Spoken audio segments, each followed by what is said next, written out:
स्वागत है आपका आज के एपिसोड में। चलिए शुरुआत करते हैं पिछले अभ्यास प्रश्न के साथ। प्रश्न था, प्ले ट्रू कैंपेन निम्नलिखित में से किससे संबंधित है? ए. अंतर्राष्ट्रीय क्रिकेट परिषद, B. Federation international de football association, C. Bharat की राष्ट्रीय डोपिंग रोधी एजेंसी, या डी. भारतीय ओलंपिक संघ। इस प्रश्न का सही उत्तर है विकल्प सी, भारत की राष्ट्रीय डोपिंग रोधी एजेंसी। चलिए देखते हैं इसके विश्लेषण को। प्ले ट्रू अभियान। हाल ही में राष्ट्रीय डोपिंग रोधी एजेंसी भारत ने विश्व डोपिंग रोधी एजेंसी के प्ले ट्रू दिवस के उपलक्ष्य में #प्ले ट्रू अभियान का समापन किया। यह अभियान खिलाड़ियों, कोचों तथा खेल समुदाय को डोपिंग रोधी नियमों को आत्मसात करने, भारत को खेलों में नैतिकता का प्रणेता बनाने के लिए NADA इंडिया की प्रतिबद्धता पर प्रकाश डालता है। यह अभियान एथलीटों एवं हितधारकों के लिए वर्ष 2024 से होने वाले पेरिस ओलंपिक में एक लचीला एंटी डोपिंग ढांचा स्थापित करने, अंतर्दृष्टि का आदान प्रदान करने तथा रणनीतियों के लिए एक महत्वपूर्ण कार्यक्रम के रूप में कार्य करता है। अतः विकल्प सी सही है।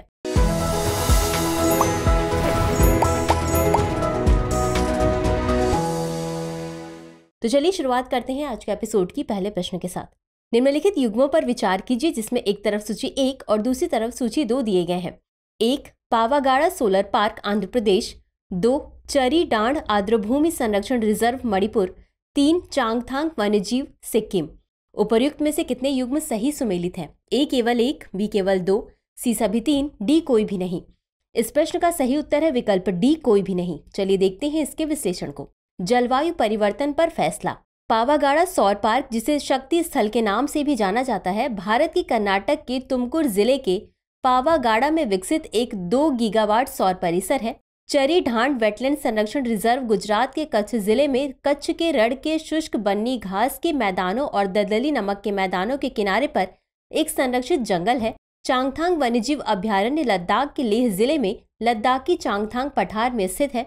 यहाँ सबसे अधिक ऊंचाई वाली पानी की झीलें पाई जाती हैं, अर्थात सो मोरिरी, पैंगोंग सो और सो कार। अतः विकल्प डी सही है। अगला प्रश्न है, नए ऑनलाइन गेमिंग नियम 2023 के संदर्भ में निम्नलिखित कथनों पर विचार कीजिए। 1. युवा मामले और खेल मंत्रालय ने ऑनलाइन गेमर्स को हानिकारक सामग्री एवं लत से बचाने के लिए नए नियमों की घोषणा की। 2. ऐसे ऑनलाइन गेम जिनमें किसी भी प्रकार का जुआ विज्ञापनों को छोड़कर शामिल है। 3. गेमर्स के पास समय या पैसा खर्च करने की सीमा तक पहुंचने के बाद ऑप्ट आउट करने का विकल्प होता है। उपर्युक्त में से कितने कथन सही हैं? ए केवल 1, बी केवल 2, सी सभी 3, डी कोई भी नहीं। इस प्रश्न का सही उत्तर है विकल्प ए केवल 1। चलिए देखते हैं इसके विश्लेषण को। नए ऑनलाइन गेमिंग नियम 2023। इलेक्ट्रॉनिक्स और IT मंत्रालय ने ऑनलाइन गेमर्स को हानिकारक सामग्री एवं लत से बचाने के लिए नए नियमों की घोषणा की है। इन नए ऑनलाइन गेमिंग नियमों को 2021 के IT नियमों में संशोधन के रूप में शामिल किया गया है। अतः कथन 1 सही नहीं है। ऐसे ऑनलाइन गेम जिनमें किसी भी प्रकार का जुआ विज्ञापन सहित शामिल है प्रतिबंधित हैं। अतः कथन 2 सही नहीं है। गेमर्स के पास समय या पैसा खर्च करने की सीमा तक पहुंचने के बाद ऑप्ट आउट करने का विकल्प होता है। अतः कथन 3 सही है। अगला प्रश्न है, मुल्ला पेरियार बांध के संबंध में निम्नलिखित कथनों पर विचार कीजिए। 1. यह बांध मुल्लायार और पेरियार नदियों के संगम पर स्थित है। 2. यह बांध तमिलनाडु में स्थित है लेकिन इसका संचालन केरल सरकार द्वारा किया जाता है। 3. इसका निर्माण पेरियार नदी से पानी को वैगई नदी बेसिन की ओर मोड़ने के लिए किया गया था। उपर्युक्त में से कौन सा या कौन से कथन सही है या सही है? ए केवल 1 और 2, बी केवल 2, सी केवल 1 और 3, डी केवल 2 और 3। इस प्रश्न का सही उत्तर है विकल्प सी केवल 1 और 3। चलिए देखते हैं इसके विश्लेषण को। मुल्ला पेरियार बांध। मुल्ला पेरियार बांध मुल्लायार और पेरियार नदियों के संगम पर स्थित है। अतः कथन 1 सही है। यह बांध केरल में स्थित है लेकिन इसका संचालन तमिलनाडु सरकार द्वारा किया जाता है। ब्रिटिश शासन के दौरान किए गए 999 साल के लीज समझौते के अनुसार परिचालन अधिकार तमिलनाडु को सौंप दिया गया था। अतः कथन 2 सही नहीं है। इसका निर्माण 19वीं सदी के अंत में ब्रिटिश इंजीनियर जॉन पेनीक्विक द्वारा सिंचाई और बिजली उत्पादन उद्देश्यों के लिए पेरियार नदी से पानी को तमिलनाडु में वैगई नदी बेसिन की ओर मोड़ने के लिए किया गया था। अतः कथन 3 सही है। अगला प्रश्न है, निम्नलिखित कथनों पर विचार कीजिए। 1. सेंट्रल बिल्डिंग रिसर्च इंस्टीट्यूट ने केवल गर्मी की लहरों से प्रभावित राज्यों के लिए जलवायु, मौसम संबंधी और सौर जानकारी देने वाला एक व्यापक थर्मल आराम एटलस तैयार किया है। 2. इसने स्थापित किया था कि थर्मल पावर स्टेशनों से निकलने वाली फ्लाई ऐश का उपयोग सेलुलर कंक्रीट और ईंटों के उत्पादन के लिए कच्चे माल के रूप में किया जा सकता है। उपर्युक्त में से कौन सा या कौन से कथन सही है या सही है? ए केवल एक, बी केवल दो, सी एक और दो दोनों, डी न तो एक और न ही दो। इस प्रश्न का सही उत्तर है विकल्प बी केवल दो। चलिए देखते हैं इसके विश्लेषण को। केंद्रीय भवन अनुसंधान संस्थान Roorkee central building research institute ने देश के सभी राज्यों के लिए जलवायु, मौसम संबंधी और सौर जानकारी देने वाला एक व्यापक थर्मल कंफर्ट एटलस तैयार किया है। अतः कथन एक सही नहीं है। भवन निर्माण सामग्री प्रभाग ने स्थापित किया था कि थर्मल पावर स्टेशनों से निकलने वाली फ्लाई ऐश का उपयोग पॉज़ोलोना के रूप में और हल्के वजन वाले समुच्चय सेलुलर कंक्रीट, ईंटों तथा कुछ अन्य निर्माण सामग्री के उत्पादन के लिए कच्चे माल के रूप में किया जा सकता है। अतः कथन दो सही है। अगला प्रश्न है, बौद्धिक संपदा अधिकार के संबंध में निम्नलिखित कथनों पर विचार कीजिए। एक, कॉपीराइट एक कानूनी शब्द है जिसका उपयोग रचनाकारों के साहित्यिक और कलात्मक कार्यों पर उनके अधिकारों का वर्णन करने के लिए किया जाता है। दो, कॉपीराइट के अंतर्गत आने वाले कार्यों में पुस्तकों से लेकर कंप्यूटर प्रोग्राम, डेटाबेस, विज्ञापन, मानचित्र और तकनीकी चित्र शामिल हैं।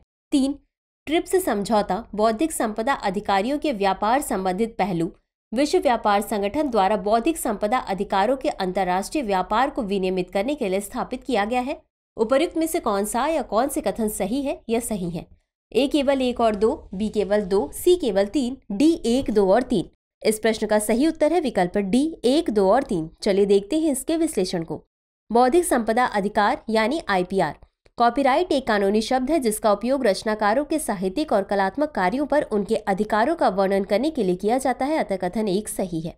कॉपीराइट के दायरे में आने वाले कार्यों में किताबें, संगीत, पेंटिंग, मूर्तिकला और फिल्मों से लेकर कंप्यूटर प्रोग्राम, डेटाबेस, विज्ञापन, मानचित्र एवं तकनीकी चित्र शामिल हैं। अतः कथन दो सही है। ट्रिप्स समझौता विश्व व्यापार संगठन द्वारा बौद्धिक संपदा अधिकारों के अंतर्राष्ट्रीय व्यापार को विनियमित करने के लिए स्थापित किया गया है। अतः कथन तीन सही है। निम्नलिखित कथनों पर विचार कीजिए। एक, नक्सलवाद शब्द का नाम पश्चिम बंगाल के गांव नक्सलबाड़ी से लिया गया है।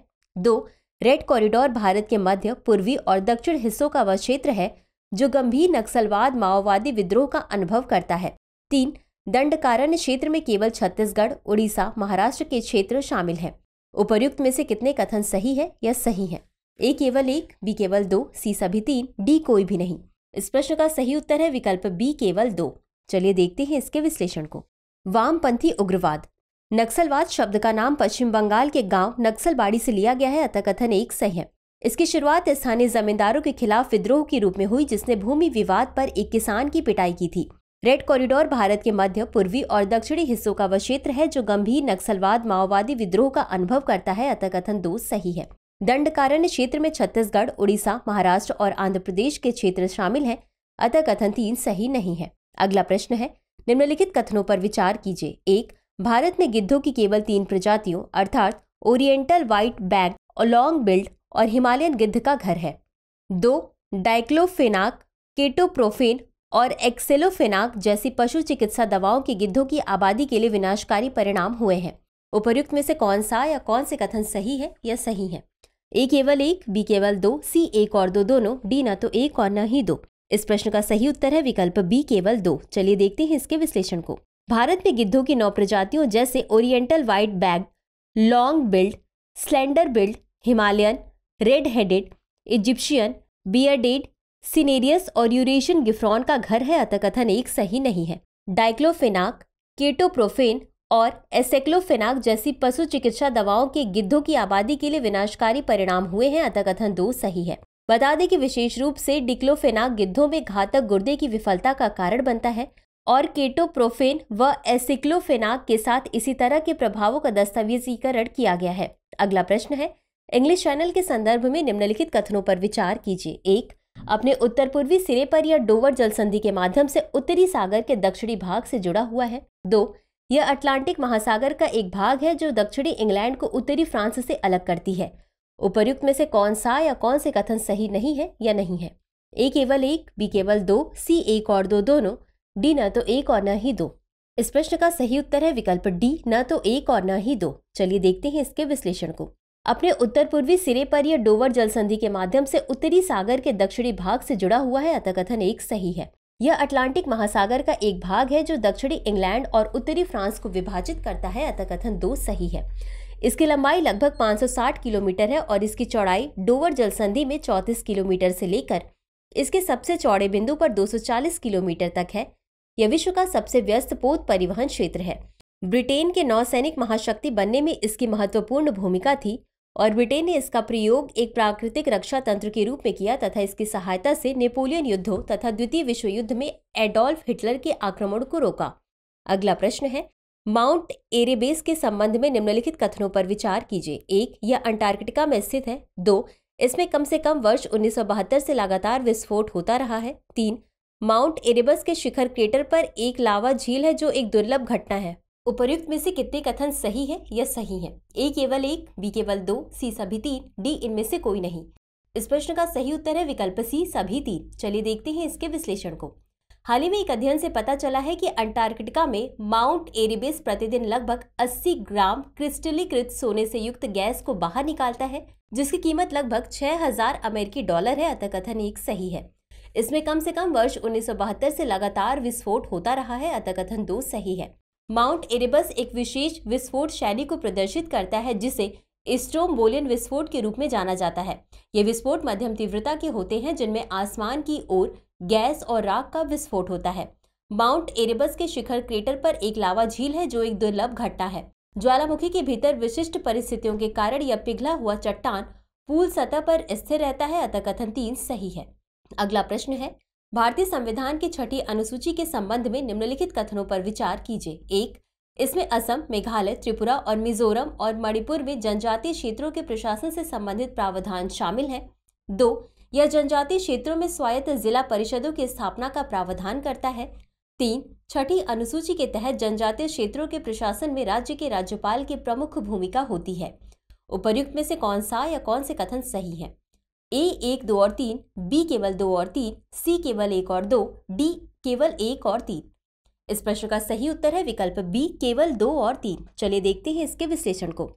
6ठी अनुसूची में असम, मेघालय, त्रिपुरा और मिजोरम में जनजातीय क्षेत्रों के प्रशासन से संबंधित प्रावधान शामिल हैं।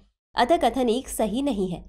स्वायत्त जिले असम, मेघालय, त्रिपुरा और मिजोरम में जनजातीय क्षेत्र स्वायत्त जिलों के रूप में शासित होते हैं, लेकिन वे राज्य के कार्यकारी प्राधिकरण के अधीन होते हैं। अतः कथन 2 सही है। इन जिलों को पुनर्गठित करने की शक्ति राज्यपाल के पास होती है, जिसमें उनकी सीमाओं का निर्धारण, नामों को समायोजित करना और यहाँ तक कि विविध जनजातीय आबादी होने पर उन्हें विभिन्न स्वायत्त क्षेत्रों में विभाजित करना भी शामिल है। अतः कथन 3 सही है। तो चलिए अंत में देखते हैं आज के अभ्यास प्रश्न को। विश्व प्रेस स्वतंत्रता सूचकांक 2024 के संदर्भ में कौन सा कथन सही नहीं है? सूचकांक 2024 में 180 देशों में भारत 159वें स्थान पर है। बी, यह सूचकांक संयुक्त राष्ट्र की विशेष एजेंसी रिपोर्ट्स विदाउट बॉर्डर्स द्वारा जारी किया गया था। सी, भारत की रैंक वर्ष 2023 के 161 में सुधार के साथ या वर्ष 2024 में 159 हो गई।